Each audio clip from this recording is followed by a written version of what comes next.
What is up, YouTube? Today is leg day. So before I head over to the gym, I'm just going to make my pre. The brand I'm using right now is EvoGen. If you're familiar with open bodybuilding, you'll know that this is Derek Lunsford and Hadi Chupon's brand. I was at a supplement shop a few weeks back and I picked this up. It's the only supplement shop I know that carries this, so shout out Underground Nutrition. The only other place I know you could get this is online, but they got some tubs in their the shop, and I picked it up. So I've been using it the past few weeks now, and it's been fueling some really great workouts. Before I put it in the little cup, speaking of which, I'm using a coffee cup today. Oh, my shakers are dirty. But let me read some of these supplement facts. They got it's a one scoop serving and a 2 scoop serving. So for 1 scoop, it's 3 grams of L-citrulline. For 2 scoops, it's 6 grams. So pretty decent for pump. Beta alanine, it's got 3.2 milligrams for 2 scoops and 1.6 milligrams for 1 scoop. Typically, I'd like my beta alanine to be around 3 grams. I don't really want to have to double scoop this to get the 3 grams every time, so not too happy about that, but it's whatever. Eventually, I am going to buy a separate tub of beta alanine like I do for citrulline right here. Again, just adding a little bit more to get a bit better of a pump. And another important ingredient is the caffeine. So it's 200 milligrams for 1 scoop, 400 for 2. So that's another reason why I don't want to double scoop it, because that caffeine content is crazy. I don't know about 400 milligrams for every single workout. Definitely going to do about 1 scoop. Typically, this is pretty expensive. I think this tub was like $60, so I don't really want to go through a tub every 20 days if I were to double scoop it every time. So typically I do about a scoop and a half. You know, for leg day today, maybe a tiny bit more. You know, you need a little bit extra energy to push through some of these leg workouts. And especially for me, since the legs are a lagging point for me. As well as the regular pre, I do add some creatine HCl. I do take both HCl and monohydrate. I do try to drink a lot of water because that is a lot of creatine. But yeah, I'll double scoop this here. For my body weight, it's recommended that I take 2 servings of this. But yeah, like I said, I do take both types of creatines, just experimenting with it a little bit and seeing how my body reacts. I only put HCl in the pre-workout, not the monohydrate. I just drink the monohydrate after the workout. Right now, I'm using 6 Star. I ran out of my bucked up creatine, but this is the only one Walmart had when I went there. But again, I don't put it in there because the scoop is huge, and I tried it one of the workouts and it felt like I was drinking a slushie. It was disgustingly thick. So again, this is just a post-workout supplement I take. But I also add a little bit of L-citrulline, like I mentioned before. I'm actually almost out of this, so I'm just going to dump the rest in here. Yeah, there's a little bit left. I'll save that for tomorrow. But yeah, that is the pre-workout stack.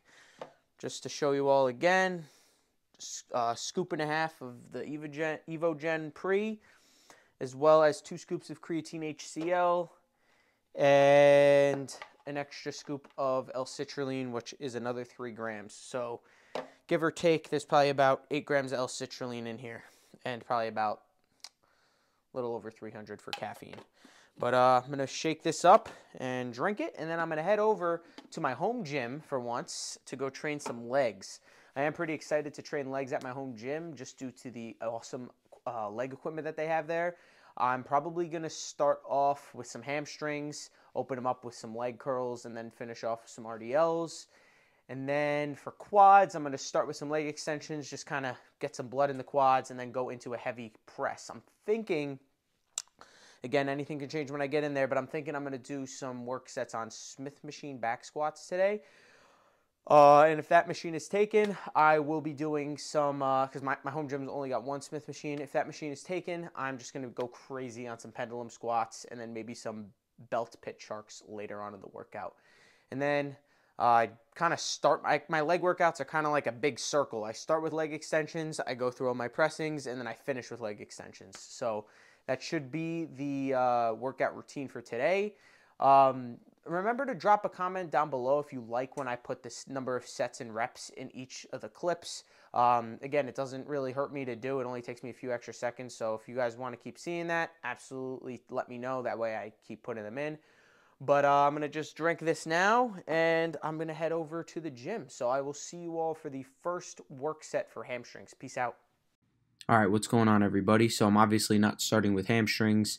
I was warming up, and I just kind of found myself by the squat rack, and I just decided to start with quads for today, but no big deal.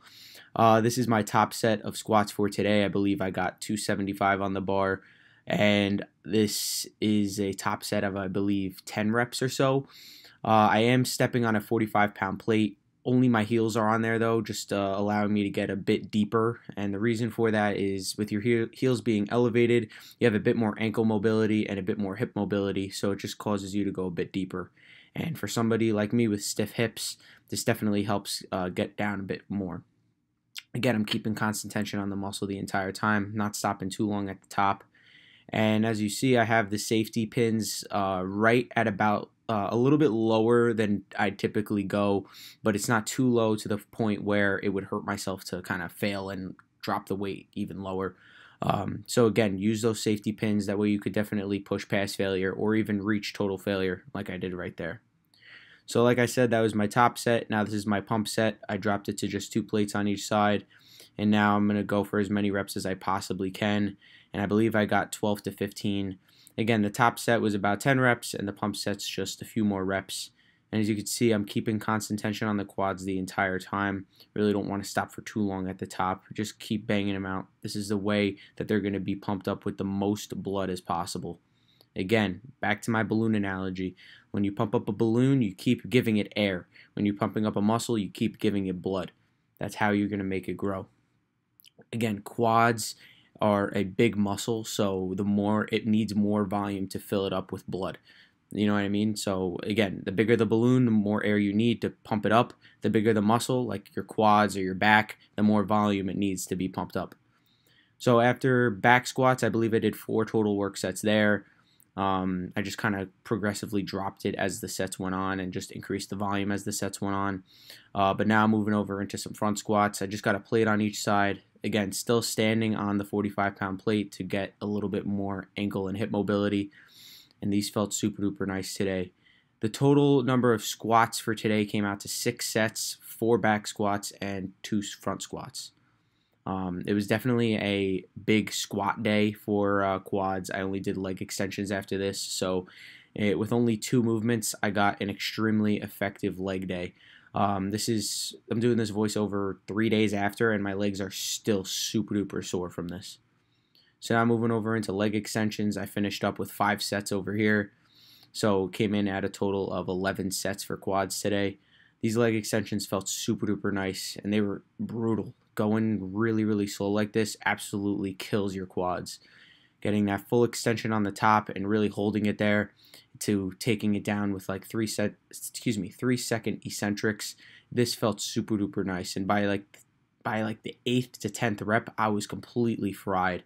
So again, I go as slow and controlled as I possibly can for the start of this set, and then as it gets harder, I'm still going to squeeze out some partials. And these partials felt really nice. I didn't take it down all the way because I believe if you take the weight down all the way, you're at your strongest point and your most powerful point when your legs are down all the way. And you can really use a lot of momentum to kick it up further. So doing partials in the mid rep was just keeping my quads activated the entire time. So that wrapped up quads there. I only filmed 1 of the sets of leg extensions. I did 4 after that. And now I'm moving over into some hamstring curls to kickstart my hamstring workout. I keep the same mentality on these as I do on leg extensions, where I'm going to really go nice and slow and controlled the entire time. I'm going to get a nice squeeze at the bottom and then come up nice and slow. Again, constant tension on the muscle is key.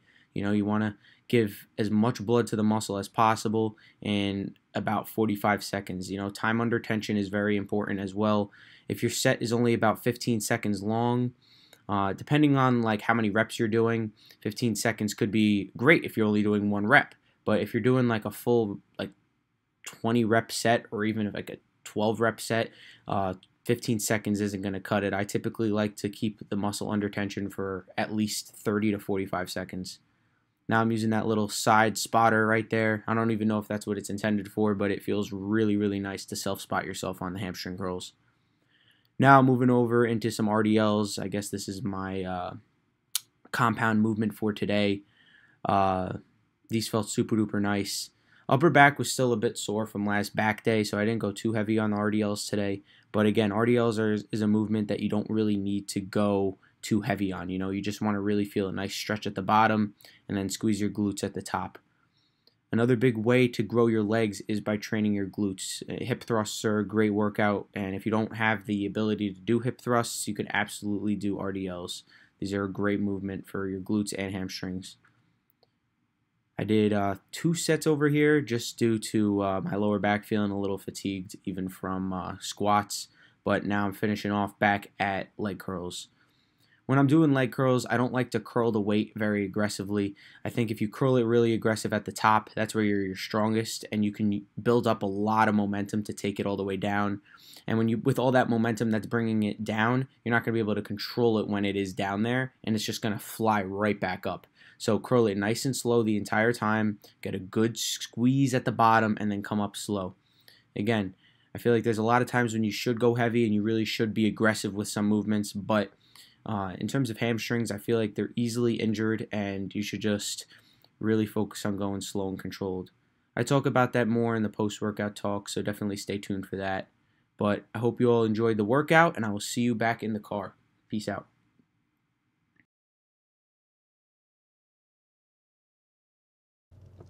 What is going on, everybody? So I just wrapped up my leg workout at Planet Fitness. I did not expect to go to Planet Fitness. I completely forgot that my home gym closed at 4 o'clock on Sundays, and I pulled up at like 3 o'clock. So I definitely wasn't able to get the full leg workout in only an hour. I mean, I probably could have rushed, but again, rushing causes injury and maybe a little bit less of an effective workout. So made the best decision to it made the most sense actually to just go to Planet Fitness. You know, if there was no warm-up involved, I might have been able to do a half-hour quad workout and then a half-hour hamstring workout, but I do a pretty lengthy warm-up just because my knees get a little stiff and my hips get stiff, so I really like to make sure everything is nice and warm and ready to go before I get into any of the heavy movements. So with that being said, Planet Fitness just made the most sense to go to today, and I had a friggin' great workout there. I did 6 total sets of squats today, 4 back squats and 2 front squats, and I set the pins up high enough. Oh, yeah, high enough. That way I didn't really have to hurt my lower back by going down too much to bail on it. And that was a very good decision on my end, I feel like, because I was able to go to all-out failure and literally not be able to go all the way up again. I could literally even do partials because I was comfortable enough to bail on the little pins. So if you're comfortable to do a squat work set like that on a Smith machine, or even free weights, as long as you put the pins up high enough, absolutely do it, because your leg growth will be so much more because you're really pushing your quads to total failure. You know, it's a little more risky to go to failure on squats because it is a pretty big compound and the weight's on your back, but if you could go to failure safely, do it. You know, you wouldn't really want to have no pins though, because dropping it off the back could really result in a lot of injury. You could break equipment, you could really hurt somebody else even by doing that. So go to failure at your own risk. That's the one thing I'm definitely going to say. But on another topic, in terms of an effective way to train quads, I just want to talk about this real quick. You know, when you think about it, the quad itself is a very big muscle, you know, and back to my balloon analogy from a few weeks ago, think about it this way: the bigger the balloon, the more air you need in it to pump it up. And that goes just, that it's the same exact concept in terms of a muscle. You know, the bigger the muscle, the more blood it needs to be fully pumped. So in terms of your quads, it definitely needs higher volume to really pump it up and to grow, really. A lot of times people say oh, go for 8 to 10 reps or 8 to 12 reps, but I feel like quads really need more like 15 to 20 reps because it's such a big muscle and you want to pump up the entire muscle. So I would definitely say like 10 reps is an absolute minimum. Unless you're a power lifter and you're going for like strength, then you'd want to stay between like maybe the 3 to 8 range for reps. But in terms of bodybuilding, you need to get a good pump to grow the muscle, and to pump up a big muscle, you need a lot of volume, just like your back. Like, I don't think you really want to go on a back movement. I don't think you'd ever want to go under 8 reps. And if you go under 8, you better make it a drop set, in my opinion, because it's, again, a very big muscle, and it needs a lot of blood to pump it up. So, yeah, that's my mindset behind quads. But with that being said, the other side of your leg, the hamstring, I train my hamstrings very similar to how I train my biceps. I like to get a real nice stretch at the bottom, or when my legs are all the way out in a leg curl context. I get a nice stretch with my legs all the way out. And then I'm not going to curl the weight super duper fast, because if you curl the weight super fast, you're creating so much momentum at the top of the rep. That way, no shit, you're going to get the heavy ass weight all the way back because you started with so much momentum. So pick a lighter weight. And you kind of have to drop your ego for this, which I'm not saying that you have an ego. I'm saying that, like, I even had an ego myself where I just start with a lot of weight and just keep the reps going and going and going. And yeah, you keep constant tension, but a lot of that movement is momentum. So pick a light enough weight that you can really control the entire way down and really squeeze it the entire way down. Just like your bicep, you curl it up nice and slow, get a good squeeze at the top, or a good squeeze all the way at the back for your hamstring, and then, again, the eccentric motion, nice, slow, and controlled back to the starting position. I feel like there are some muscles that you want to train heavy. Like, I feel like you could train your chest heavy and experience good growth. I feel like you could train your quads heavy and experience a good growth. Even after I said you want to give your quads a lot of volume, but anyway, it still works both ways. But in my mind, I don't think you should ever train your hamstrings heavy. I think it's one of those movements that you just really should go slow and controlled on, and really focus on the stretch and focus on the squeeze.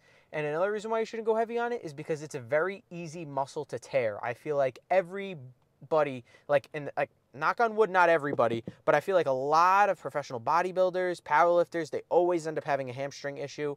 And I don't know the whole scientific reasoning behind it, but I just always hear about hamstring injuries, and I feel like it's because people go too heavy on the movements. So again, with hamstrings, you really should go slow and controlled, in my honest opinion. After I finished up hamstrings, I went over to calves, and I just did 5 sets of 20, just pumped them up, and that's it for the leg workout. Tomorrow is chest. I'm very excited for that. It's like the little treat after a leg day. Leg day is not my favorite day to train, but it's an absolute necessity. If you're skipping legs, you're really messing up. You know, you got to train them. Maybe you can't skip legs, but and by skipping them, I mean not pushing yourself on leg day either. You can't just kind of go through the motions. You really just go as hard as you physically can, because there's nothing better than after a hard leg day getting back in the car and being like, damn, I just hit a great freaking workout.